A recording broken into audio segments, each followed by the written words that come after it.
Toujours sur les traces d'Enalem, le héros de mon roman La lampe cachée du Nil, voici le troisième volet consacré au pèlerinage, le tertre sacré. Et que désire le pèlerin? Il veut librement renaître car nul ne contrôle le jour où il vient au monde.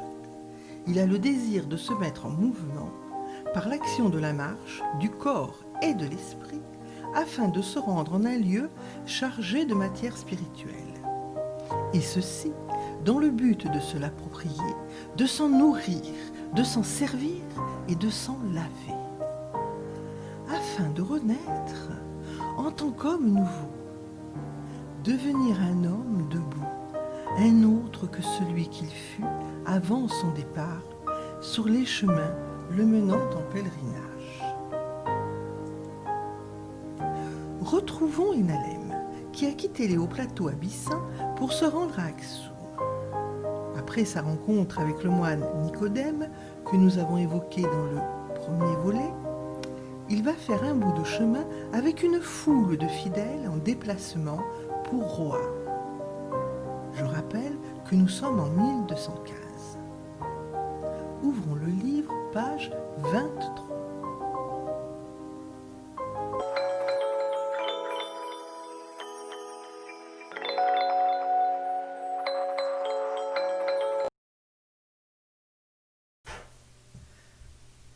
Le jour commençait à pointer ses couleurs matinales d'ambre rosé lorsqu'Enalem sortit de sa cachette. Il entoura l'arbre de ses bras, le remerciant de son abri, et se remit en marche.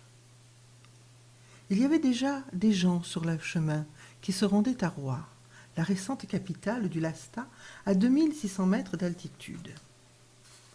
La piste serpentait au flanc de la montagne, se perdant au travers de petites vallées verdoyantes pour laisser apparaître, éphémère, comme par magie, le haut sommet de la nouvelle cité.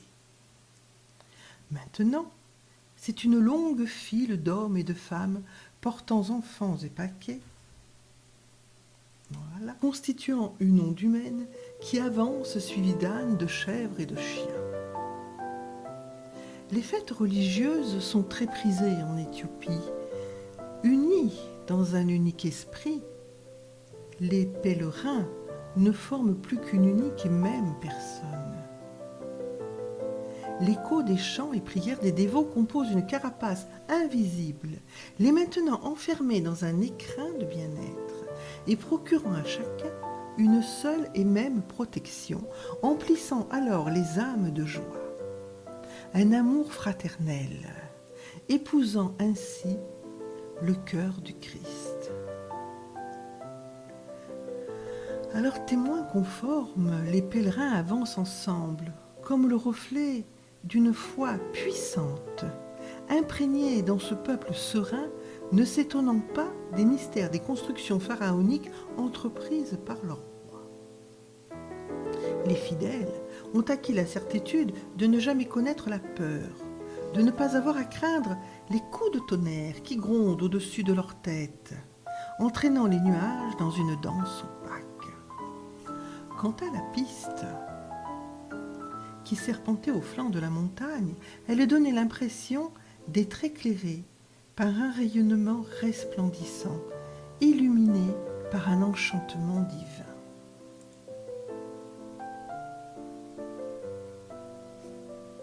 Tous avançaient au rythme des voix, dirigeant chaque individu à venir conforter le mouvement ondulé de leur corps, ordonnant simultanément la cadence de cette symphonie spirituelle. Dès lors, on ressentait une sensation étrange, celle d'une vague projetée d'une rive à l'autre, comme si chaque rivage était l'espace du bien et du mal. Une balance de la vie. Le temps n'existait plus qu'à travers l'appel du divin, ainsi transformé en miracle. Celui de la joie du cœur, par le pardon de la guérison. Enalem fit un bout de chemin avec des pèlerins, partageant leurs émotions à se rendre dans les églises rupestres nouvellement construites par le roi Lalibela Gabra-Maskal, surnommé le serviteur de la croix.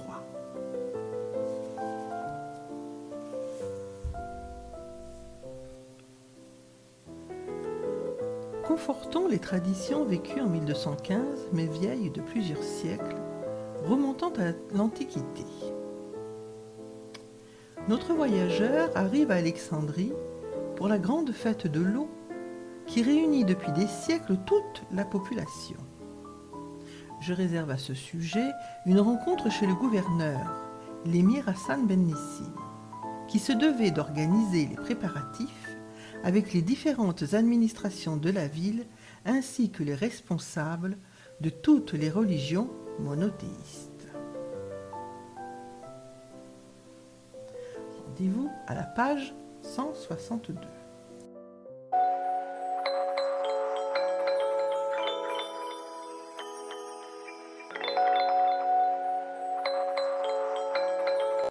Le gouverneur invitait toujours le responsable de l'évêché avant de commencer les festivités liées à la bénédiction de l'eau. Ainsi, il avait convié là-bas Amos et son diacre Putiphar, restés sur leur réserve, ne voulant rien concéder des traditions concernant l'usage de l'eau chez les Coptes, que ce soit pour évoquer le baptême du Christ dans le Jourdain, la purification des églises, la commémoration de la venue de la Sainte Famille, en abordant l'apparition miraculeuse de l'eau en divers endroits bénis devenus sacrés. Des fêtes, comme les Égyptiens ont toujours aimé en célébrer, faisant appel à la mémoire des anciens rites liés à la crue du Nil, dont dépendait la prospérité ou la famine du peuple. L'eau étant synonyme d'espoir pour chaque homme, il était indispensable de convier tous les représentants religieux. L'imam, responsable de la mosquée des 30 colonnes, ainsi que le rabbin et le clerc de la principale synagogue. En plus des officiers de sa propre armée, il eut aussi invité des croisés, dont le frère Justin et son chef, le capitaine Edmond de Soissons, afin de mettre bien en place la procession du soir. L'alimentation en eau de la ville, dépendant des canaux et des citernes, il va de soi que le principal intéressé, en la personne du responsable de l'eau de la ville d'Alexandrie, Sidi Ibrahim Ben Youssef, était indispensable.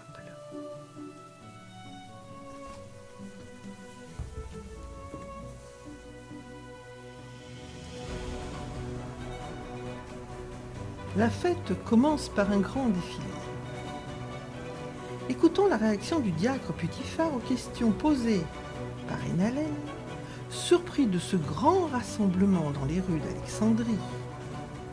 Une fête autour de l'eau, dont les conséquences ont traversé les siècles, donc l'histoire. Je vous invite à ouvrir le livre, page 174.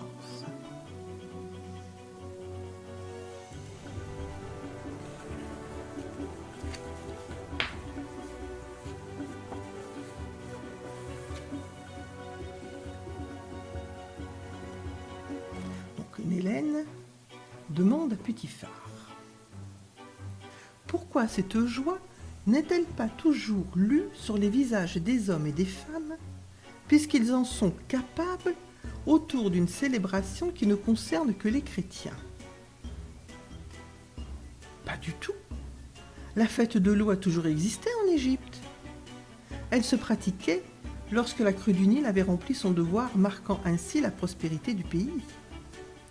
Ici, à Alexandrie, on mesurait la hauteur de l'eau à l'aide d'une coudée, conservée au temple païen de Sérapis. La christianisation de certains rituels concernant la purification et le baptême des anciens rois se sont confondus dans le temps avec la fête du baptême du Christ au Jourdain, entraînant la récupération de l'eau pure du Nil ainsi que la consécration des églises. Et puis tu sais, Enalem, les gens sont heureux lorsqu'ils peuvent faire la démonstration de leur idéologie. Regarde comme les différentes églises chrétiennes d'Alexandrie sont fières. On peut palper la foi des fidèles. Ce n'est pas chercher à convertir, quoique. C'est plus une façon de montrer aux musulmans qui nous gouvernent que nous sommes les purs Égyptiens, ceux issus de la terre-mère. Les traditions sont riches d'enseignements. En voyageant à travers tout le pays, le même jour, c'est faire arroser nos racines pour qu'elles continuent à vivre comme un arbre. Les traditions prennent foi dans le monde souterrain, puis grandissent sur terre pour atteindre le ciel. Si tu coupes des branches, il reste les racines qui sont nourries par le grand fleuve dans lequel dorment les paroles du Christ que saint Marc est venu nous faire entendre. Et Ephaphatha, talita kumi, ela ilema, sabachthani. De l'eau vive, rien que de l'eau vive. C'est exact ce que tu me dis là, Putiphar. Dans mon pays, la fête de l'Épiphanie est très importante. Le prêtre bénit les eaux du réservoir d'Axum, qui sert à alimenter en eau potable toute la ville. Il n'y a que les chrétiens qui la fêtent. Alors qu'ici, tout le monde est dehors, même si les dates ne sont pas les mêmes dans tout le pays. Ce n'est pas un problème, mon ami. Aujourd'hui ici, demain là-bas, les fêtes transportent la vision d'un peuple qui cherche à s'unir et à vivre en paix. De toute façon, quel qu'il soit, l'Égyptien souffre des taxes et des impôts. Allons, chantez la gloire à Dieu. Annalen, Alléluia. Pris de frénésie, Putiphar, les bras levés au ciel, entonnait l'hymne composé par le patriarche Benjamin dans les années 630. L'eau est la vie de tous, des arbres du champ, des oiseaux et des bêtes sauvages, et de l'homme surtout qui a besoin d'eau plus que de toute autre chose. À cause de cela, Jésus donna à ses disciples cet ordre: allez de par le monde entier, baptisez tout homme au nom du Père, du Fils et du Saint-Esprit. La procession remontait maintenant vers le Sérapéum. Ce passage nous fournit une information importante. Chaque année, la foule se réunit. Une foule qui s'est déplacée et qui se reconnaît par les symboles qu'elle transporte. Allons à la page 174.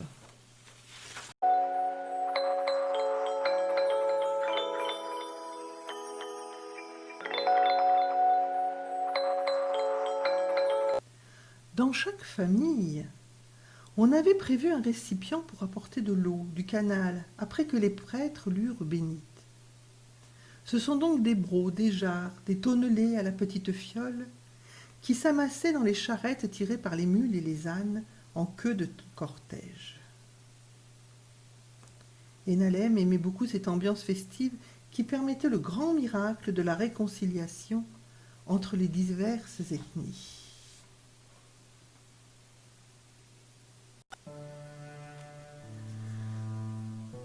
Pour qu'il y ait pèlerinage, il faut un lieu de rassemblement, un tertre sacré. L'Égypte a offert aux hommes la possibilité de fouler le tertre sacré d'Abydos, où l'on célébrait la résurrection du dieu Osiris. Religion d'État et religion funéraire formaient la pensée de l'ancienne civilisation réservée à l'élite royale. Mais au Moyen Empire, sous la 12e dynastie, moins 1991, moins 1785, l'organisation administrative des régions, les noms, par la fédération de seigneuries, va s'ouvrir au peuple en quête de rassemblement autour de la divinité, Osiris. Passons les détails, nous les retrouverons dans d'autres rendez-vous. Remarquons tout simplement ce passage du peuple en relation directe avec la divinité de la mort. Plus besoin du roi. C'est là la première notion de rassemblement liant l'homme au Dieu, sans intermédiaire.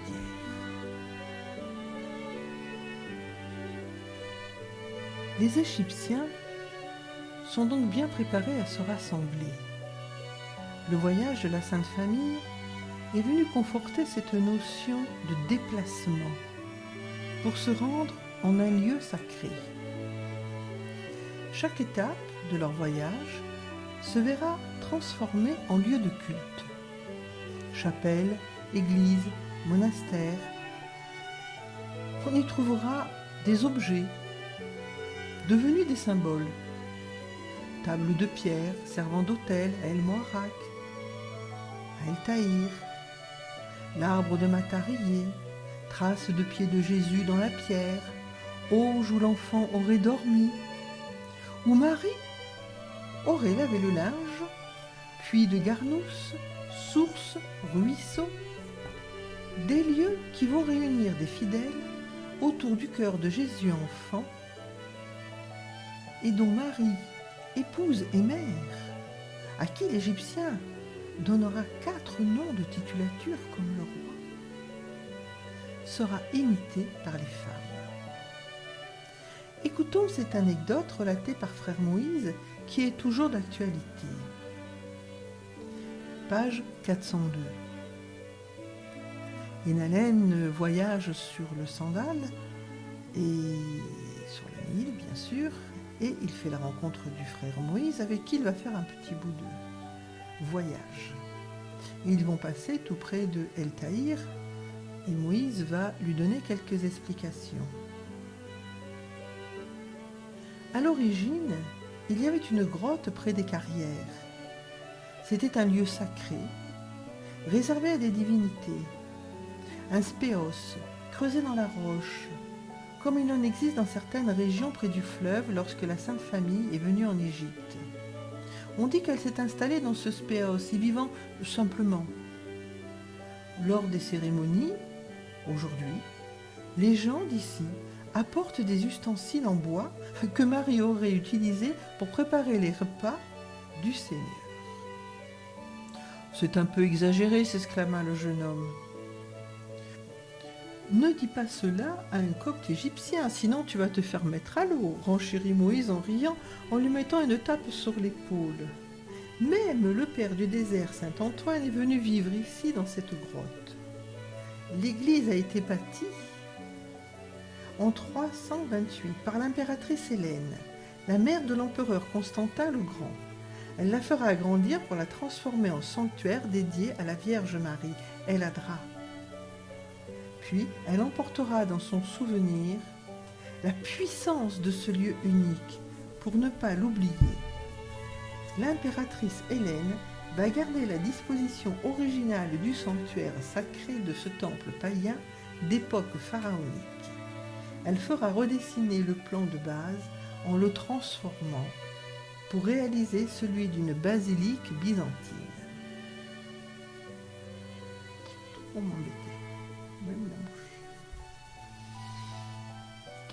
Je relate plusieurs de ces lieux.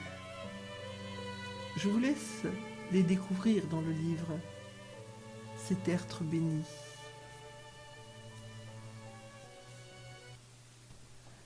Joseph évoque la notion de pèlerinage lors de leur voyage. Ils se rendent à Taphanaès, ville où le prophète Jérémie va mourir, mais aussi ville où Moïse a été élevé. Ils se rendront également au temple de Tel Yaoundia, reproduction du grand temple de Jérusalem. L'émotion ressentie sur un tertre sacré ne dure quelques instants. Elle est si forte, si rapide, et pourtant si puissante. Écoutons Joseph, à Taphanaès, sur les remparts de la ville, s'exprimer pour sa famille. Il dit « Le temps semblait s'être arrêté pour nous, voyageurs fugitifs. Ce retour en arrière de l'histoire de notre peuple pénétrait nos âmes, adoucissant les douleurs de nos corps blessés. » Il insiste en reprenant sa phrase pour exprimer ce qu'il ressent. Page 301.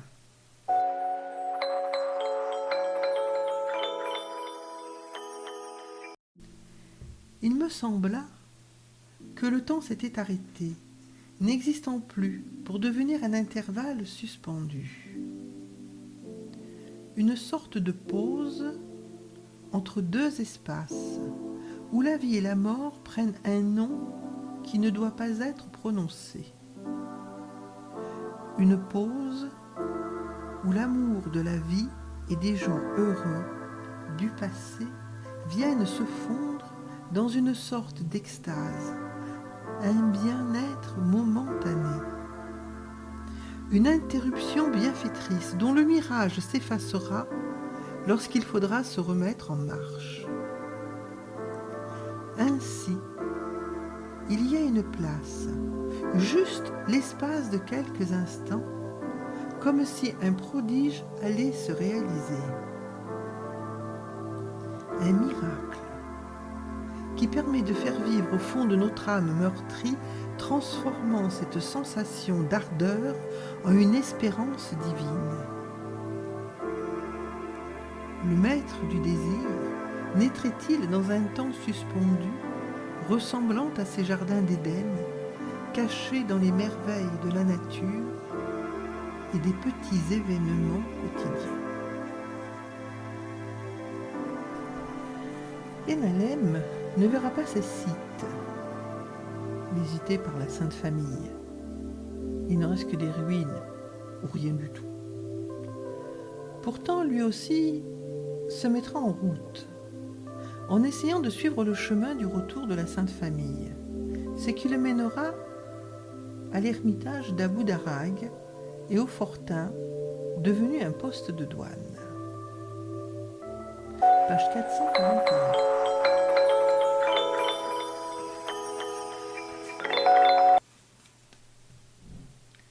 On pouvait distinguer, sur la droite, les dunes par où les contrebandiers s'étaient échappés.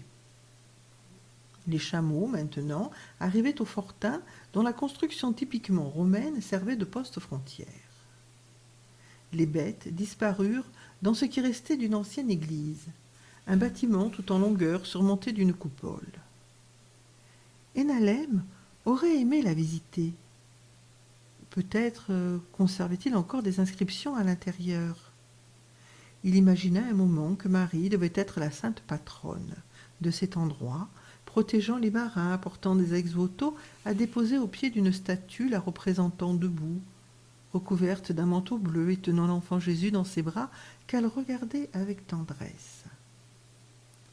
Enalem pensa que si c'était par cette route que les Hébreux, venant du sud, avaient bien suivi cette piste pour rejoindre Moïse aux alentours de Clysma, il se pouvait fort que la Sainte Famille fût, elle aussi, passée en ce lieu lorsqu'elle quitta l'Égypte.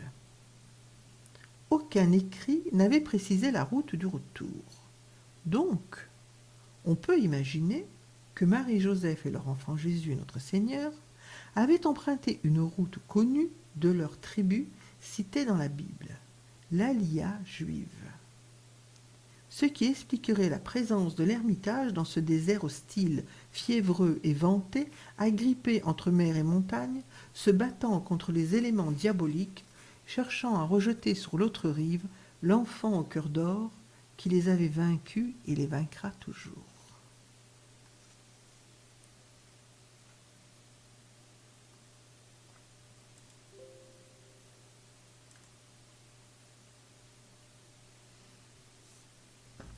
Dans ces exemples, il n'est pas question de rassemblement, mais d'une démarche personnelle sur un lieu symbolique qui va permettre parfois de faire de drôles de rencontres. Enalem va rencontrer, lui, un vieil ermite.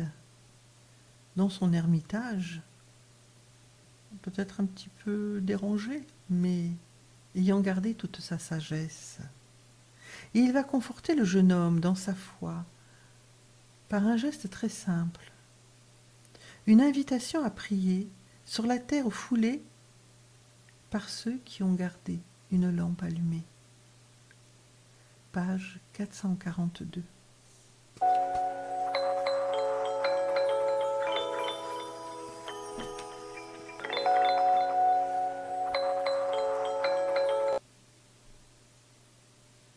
Ce devait être la chambre de l'ermite, où il devait prier, puisqu'il ne pouvait plus se rendre à l'église. Frère Jean pénétra dans la pièce, entraînant les pieds. Puis il se lava les mains et sortit d'un coffre une chasuble bien usée, qu'il secoua pour enlever la poussière, qu'il enfila sur celle qu'il portait. Il se tourna vers son visiteur et l'invita à se mettre à genoux devant la croix. Alors Enalem en fit autant et prit la main du vieil ermite dans la sienne. Les deux hommes gardèrent le silence un long moment. Inutile de se présenter, tout était déjà dit à travers la compassion du Père qui les unissait. Jean, qui avait retrouvé le sourire de l'humilité, se releva et se prépara à prier pour célébrer la fête de l'arrivée de la Sainte Famille en Égypte. Il commença par « Seigneur, aie pitié de nous ». Puis, suivant le rite copte et avec peu de moyens, n'ayant plus aucun ustensile, il célébra la messe de toute la force de son âme, tant il était heureux de pouvoir contempler l'œuvre de Dieu.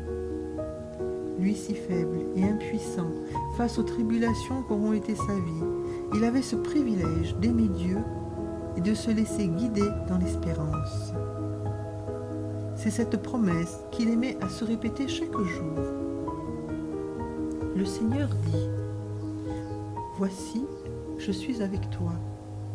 Je te garderai partout, où tu iras, et je te ramènerai dans ce pays, car je ne t'abandonnerai point, que je n'ai exécuté ce que je dis. »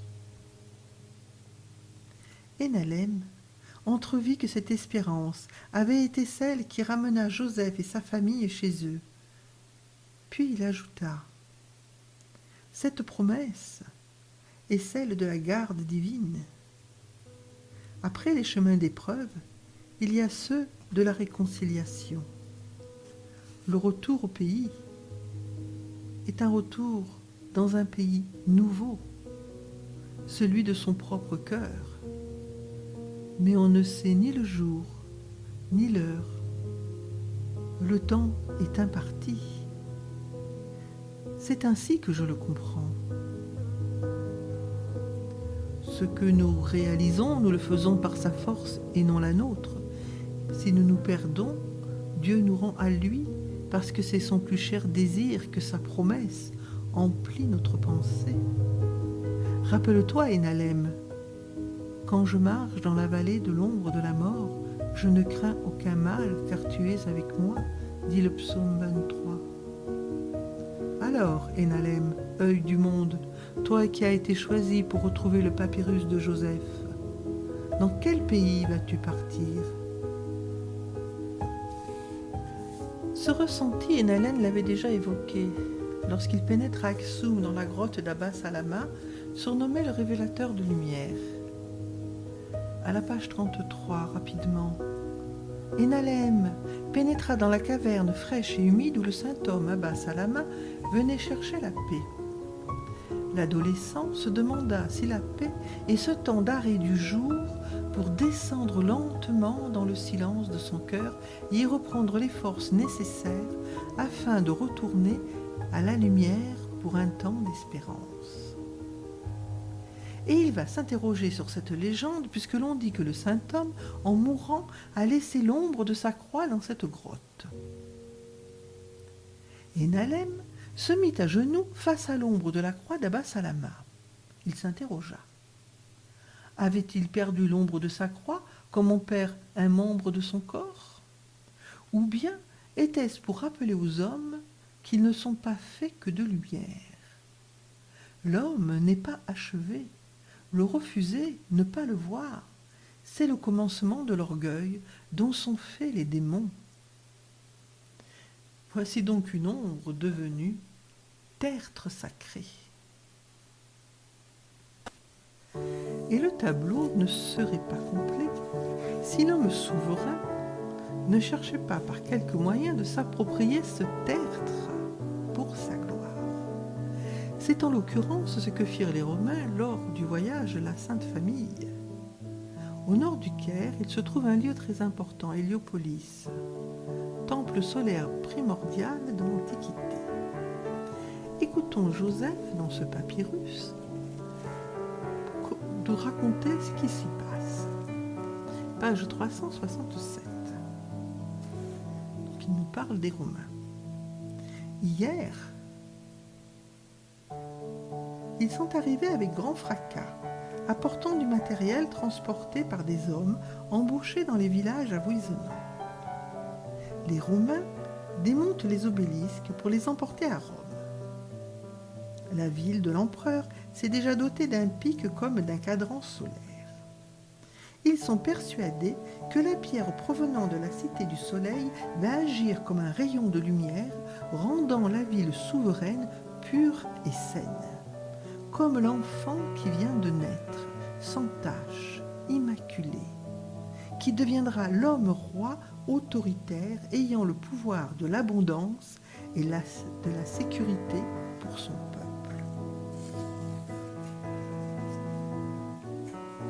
Et pour finir, j'ajouterai la réplique de la mère du désert, Ouma Déchéret, avec qui Enalen partage la lecture de ce papyrus. Continuons à la page 368. Enalem se mit à rire de la naïveté des anciens et des Romains. Ne te moque pas, Enalem, de tout temps les hommes ont cherché à s'éclairer. Toutes les lampes sont à essayer. Mais Ouma, Jésus était là avec eux sur le chantier. Ils n'ont pas compris, les Romains, qu'une pierre ne pouvait rien pour eux, s'ils avaient seulement croisé le regard de l'enfant. Rappelle-toi les paroles de Jésus, sur cette pierre je construirai mon église. Les plus belles églises ne sont-elles pas à Rome? Moi, si j'avais eu à croiser son regard, même enfant, je l'aurais suivi au bout du monde. Alors la lampe se serait allumée comme elle s'est éveillée pour les mages. C'est la lampe du cœur de l'enfant Jésus qui brille plus que le soleil. Il est la lumière créatrice dont chaque homme devrait se laisser éblouir. Oui, mais aveugle, tu ne sais pas où tu vas, ajouta le jeune homme. Enalem, lui dit d'une voix douce l'ermite. Laisse-toi conduire sur le chemin lumineux en toute confiance. Tu n'as pas besoin de voir, puisque lui te voit et te guide. Garde cette parole à méditer au fond de ton cœur. Tu es toi-même la lumière qui luit au fond d'un lieu obscur. Tu es la lampe de nos pas sur une route de ténèbres. Continue à lire, s'il te plaît. Non. Ce tertre sacré, veut-on le fouler du pied, le voir, ressentir une émotion, pouvoir dire « nous l'avons fait, nous y sommes allés » ou tout simplement se l'imaginer comme un petit bout de paradis que nous nous autorisons à effleurer du bout de notre foi, le gardant comme le bien le plus précieux. Ou deviendra-t-il une source inépuisable à partager dans la joie et la charité par amour fraternel?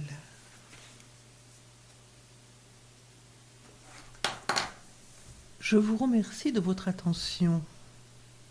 Nous avons évoqué la rencontre, le symbole, le rassemblement sur un tertre sacré, qui ont eux-mêmes leur histoire, suivant les époques. L'évolution de la définition du pèlerinage nous permet d'emporter nos symboles, de méditer les paroles d'une belle rencontre et de nous rendre tout près ou un peu plus loin pour suivre les chemins de la conversion. Que de beaux cadeaux que ces lampes qui scintillent la nuit sur les chemins de pèlerinage. Encore un instant. Pouvons-nous donner encore une autre petite définition de ce pèlerinage? À quel moment vit-on un pèlerinage? Je fais un peu référence à ce que Joseph nous apprend dans ce voyage. Un tertre, un bout de terre, de colline, une grotte, celle où Marie-Madeleine vivra, à la Sainte-Baume. Une source, à Lourdes. Une tombe, celle d'un saint. Un repère sur lequel on pose un symbole en espérant la rencontre. Je vous inviterai à d'autres chemins. Nous aurons la possibilité de les évoquer en nous retrouvant pour d'autres rendez-vous. Mais je vous invite aussi à me laisser vos témoignages sur ces 3 rencontres qui nous ont emmenés en pèlerinage.